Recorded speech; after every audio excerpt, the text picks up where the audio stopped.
Hi welcome to நாட்டுகலாட்டா. இன்னைக்கு வீடியோவில் என்ன பார்க்க போறீங்கன்னா சிக்கன் பாவ். இது ஒரு ஸ்டீம்டு பன். இது ரொம்ப ஈஸியாக செய்யலாம். சிம்பிள் இன்க்ரீடியன்ஸை வச்சு இந்த சூப்பர் சாஃப்டான இந்த ஸ்டீம்டு பன்னை எப்படி செய்கிறதுங்கிறத நம்ம பார்க்கலாம். பாருங்கள் எவ்வளோ சாஃப்டாக இருக்குதுங்கிறத பாருங்கள். இதுக்கு தேவையான பொருட்கள்: எலும்பில்லாத சிக்கன் 1 கப், அதை குட்டி குட்டியாக வெட்டிக்கிறங்க. வெட்டின வெங்காயம் 1/2 கப், பச்சை மிளகாய் 1 அரிந்தது, இஞ்சி வெள்ளைப்பூடு விழுது 1 டீஸ்பூன், அரிந்த கொத்தமல்லி இலை 1/4 கப், மிளகுத்தூள் 1 டீஸ்பூன், சீரகம் 1/2 teaspoon, soya sauce 1 teaspoon, tomato ketchup 2 teaspoon, உப்பு தேவைக்கு,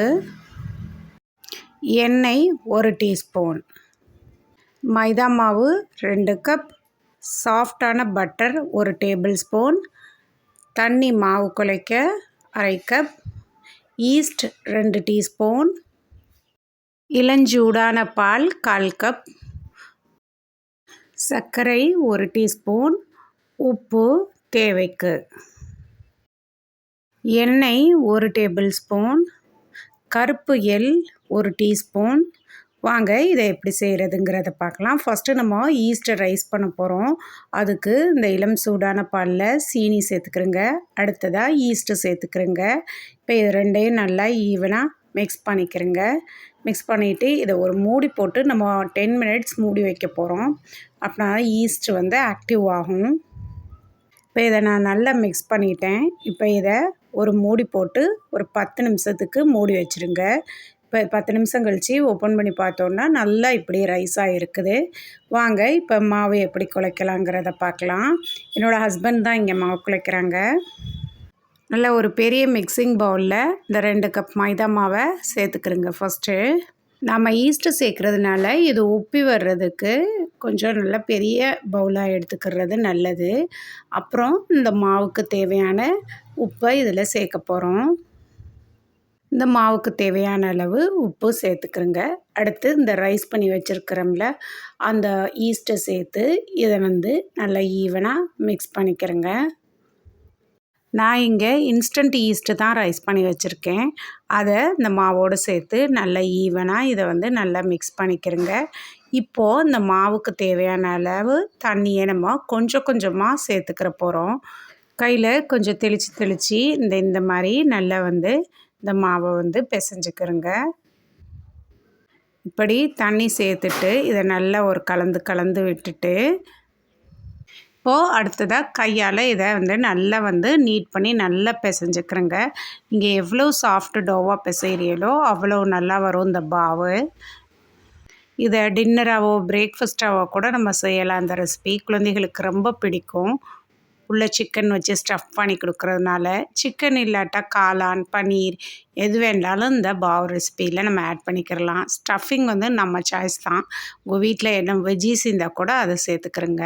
இப்போ இதுக்கு இன்னும் கொஞ்சம் தண்ணி தேவைப்படுது.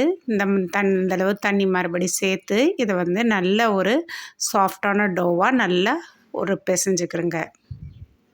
இது ஈஸ்ட்டு சேர்த்துருக்கிறதுனால பிசைய கொஞ்சம் கையில் அப்புற மாதிரி இருக்கும். நம்ம நல்லா நீட் பண்ண கையை விட்டு தனியாக வந்துடும். இப்போ நல்ல இது உருண்டையாக வந்துருச்சு பாருங்கள். இந்தளவுக்கு நல்லா சாஃப்டாக இதை பிசைஞ்சுக்கிறோங்க. இப்போ இதுக்கு நம்ம எடுத்து வச்சுருக்கிற சாஃப்டான பட்டரையும் சேர்த்து நம்ம அந்த மாவில் நீட் பண்ணிக்கிற போகிறோம். இந்த ஸ்டீம்டு பன்னுக்கு இந்த பட்டர் தான் சாஃப்ட்னஸ் கொடுக்கும். பட்டரை சேர்த்து இப்போ நல்லா இதை நீட் பண்ணி எடுத்துக்கிறோங்க. எவ்வளோ நல்லா நீட் பண்ண முடியுமோ ஒரு 5 மினிட்ஸுக்கு இதை நல்லா நீட் பண்ணி எடுத்துக்கிறோங்க. வெண்ணெயோடு சேர்ந்து மாவு நல்லா மிக்ஸ் ஆகி பாருங்கள். இப்போ நல்ல ஒரு உருண்டையோட டோவாக நம்ம செஞ்சாச்சு. இப்போது இதை நம்ம இந்த டோ மேலேயும் பவுலை சுற்றியும் நம்ம எண்ணெய் எடுத்து வச்சுருக்கோம்ல அந்த எண்ணெயை தடவி நம்ம இதை மூடி வைக்க போகிறோம். இது ரைஸ் ஆகுறதுக்காக. இப்போது பவுலோட சைட்ஸ்லேயும் தடவிக்கிறோங்க. டோ மேலேயும் பவுலோட சைட்ஸ்லேயும் நல்லா தடவிட்டு இப்போ இதை ஒரு பிளேட் போட்டு மூடி வச்சுருங்க. ஒரு 2 hours இது அப்படியே இருக்கட்டும். இப்போ அடுத்ததாக ஃபில்லிங் செய்ய போகிறோம் பாருங்கள். அதுக்கு பேனில் எண்ணெய் சேர்த்துக்கிறேங்க. எண்ணெய் சூடு எரியதும் இதில் வந்து சீரகம் சேர்த்துக்கிறோங்க. சீரகம் கொஞ்சம் பொரியட்டும். பொரிஞ்ச பிறகு ஆனியனை நம்ம பொடுசாக சாப் பண்ணி வச்சுருக்கோம். எவ்வளோ ஃபைனாக சாப் பண்ண முடியுமோ அவ்வளோ ஃபைனாக நீங்கள் சாப் பண்ணி வச்சுக்கிறோங்க. இப்போ இதில் அந்த பொடுசாக அரிஞ்ச வெங்காயத்தை சேர்த்துக்கிறோங்க. வெங்காயம் வந்து கலர் சேஞ்ச் ஆகிற வரைக்கும் இதை வந்து கொஞ்சம் நல்லா வதக்கிக்கிறோங்க. இது போல் வித்தியாசமான ரெசிபீஸ் தெரிய எங்கள் சேனலை மறக்காமல் சப்ஸ்கிரைப் பண்ணிக்கிறோங்க. இங்கே பாருங்கள், இப்போ கலர் கொஞ்சம் சேஞ்ச் ஆகிருச்சு. இப்போ இதில் பச்சை மிளகாய் சேர்த்துக்கிறலாம். பச்சை மிளகாயும் நல்லா பொடுசாக வெட்டிக்கிறோங்க. அடுத்ததாக இதில் இஞ்சி வெள்ளைப்பூடு விழுது சேர்த்துக்கிறோங்க. இதை சேர்த்து நல்லா இதோட ரா ஸ்மெல் போகிற வரைக்கும் நல்லா இதை வந்து வதக்கிக்கிறோங்க. இஞ்சி வெள்ளைப்பூடோட பச்சை ஸ்மெல் போடுற வரைக்கும் நல்லா இதை வதக்கிட்டு, இப்போது அடுத்ததாக எலும்பில்லாத சிக்கன் எடுத்து வச்சுருக்கேன். அதை எவ்வளோ குட்டி க்யூப்ஸாக வெட்ட முடியுமோ அந்தளவு குட்டி க்யூப்ஸாக வெட்டிக்கிறேங்க. அதை நல்லா வாஷ் பண்ணிவிட்டு இப்போ இதில் வந்து சேர்த்துக்கிற போகிறோம். சிக்கன் நல்லா வேகிற வரைக்கும் இப்போ இந்த வெங்காயத்தோடு சேர்த்து நல்லா இதை வந்து வதக்கிக்கிற போகிறோம். சிக்கன் வந்து ஒரு 3/4 பாகம் அளவுக்கு இது குக் ஆகணும். அப்படின்னா நல்லாயிருக்கும். சிக்கன்லேயே தண்ணி இருக்கிறதுனால நம்ம இப்போ தவாவில் போட்டு வதக்கவே அது ஆட்டோமேட்டிக்காகவே தண்ணி விட்டு அந்த தண்ணியே அது வேகிறதுக்கு சரியாக இருக்கும். நம்ம குட்டி குட்டி க்யூப்ஸாக வெட்டி இருக்கிறதுனால இது சீக்கிரம் நம்ம ஃப்ரை பண்ணவே இது வெந்துடும்.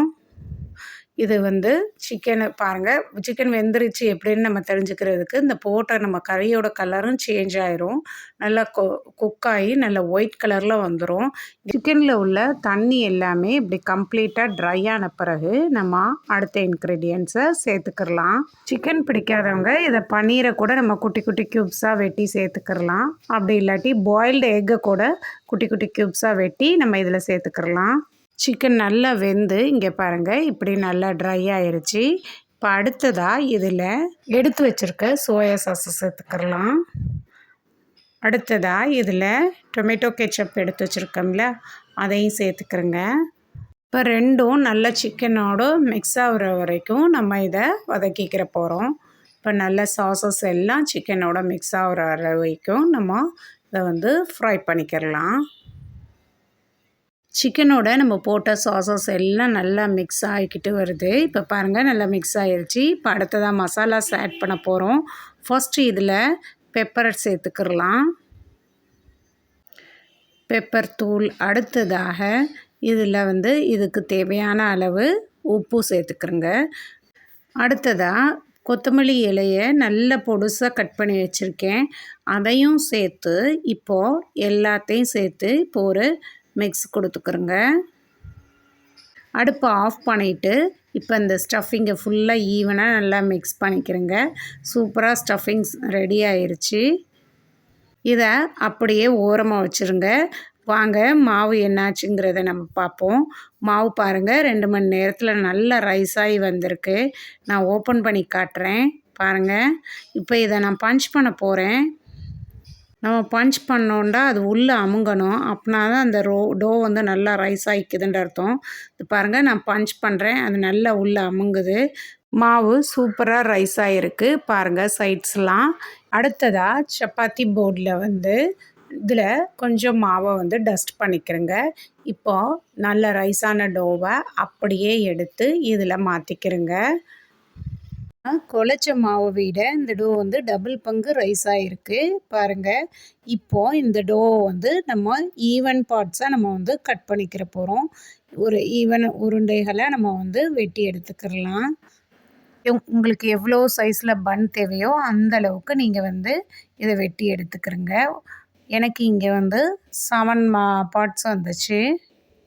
ரைஸான டோ வந்து நம்ம நீட் பண்ணக்கூடாது. நீட் பண்ணால் வந்து அது கொஞ்சம் அமுங்கிரும். அதனால் பார்த்து இதை நிதானமாக ஈவனாக வெட்டி எடுத்துக்கிறோங்க. இப்படி எல்லா மாவுலேயும் நம்ம ஈவன் பார்ட்ஸாக கட் பண்ணி எடுத்துட்டோம்.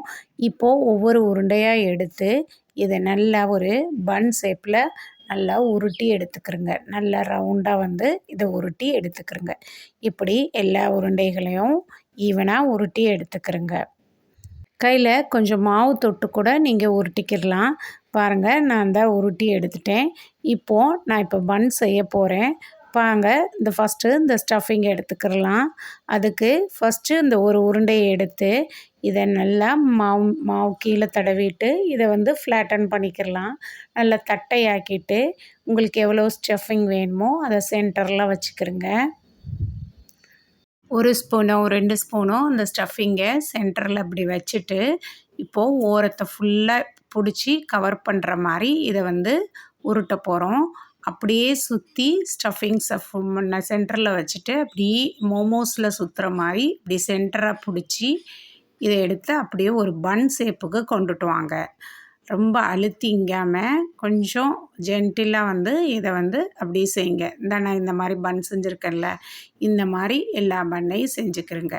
ரொம்ப அழுத்தமாக பாவு செய்யக்கூடாது. ஜென்டிலாக நல்லா பட்டும் படாமையும் பன் ஷேப் கொண்டுட்டு வாங்க. மேலே அலங்கரிக்க கருப்பு எள்ளு எடுத்து சென்டராக வைக்க போகிறோம்.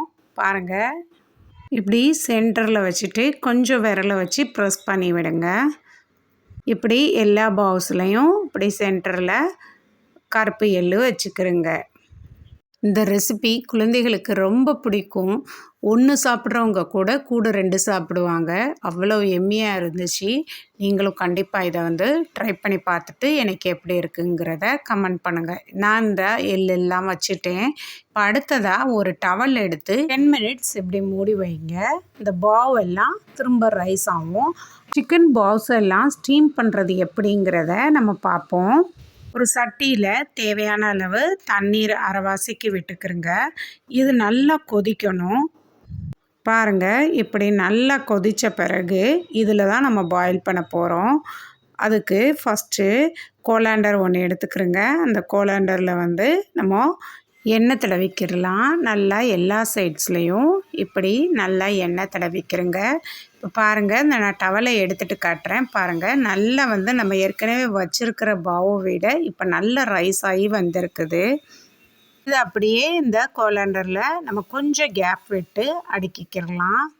இதை அப்படியே இந்த கொதிக்கிற தண்ணி மேலே வச்சு இப்போது ஒரு மூடி போட்டு இதை வந்து ஒரு 15 மினிட்ஸ் ஆவியில் வேக வச்சுக்கிறோங்க. பாருங்கள், இப்படி சூப்பராக வெந்துருச்சு. அழகான சிக்கன் பாவ் கிடச்சிருச்சு நம்மளுக்கு. இந்த ஸ்டீம்டு பன்னு பாருங்கள் எவ்வளோ அழகாக வெந்திருக்குங்கிறத. நல்லா பார்க்கவே நல்லா எம்மியாக அவ்வளோ அழகாக இருக்குது. இந்த பன்னு நல்லா சாஃப்டாகவும் இருக்குது இந்த சிக்கன் பாவ். இதை நம்ம இன்னொரு பிளேட்டுக்கு வந்து ட்ரான்ஸ்ஃபர் பண்ணிக்கிறலாம்.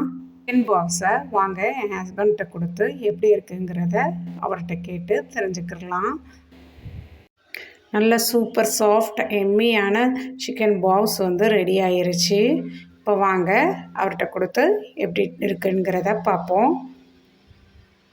ஹஸ்பண்ட் இதை பிச்சு காட்டுறாங்க.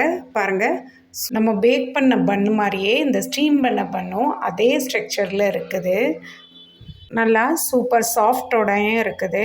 இதை சாப்பிட்டு பார்க்குறாங்க. சூப்பராக இருக்குதான் அவங்களுக்கு. இந்த ரெசிபியை கண்டிப்பாக நீங்களும் ட்ரை பண்ணி பாருங்கள். மறக்காமல் சப்ஸ்கிரைப் பண்ணிடுங்க. தேங்க்ஸ் ஃபார் வாட்சிங்.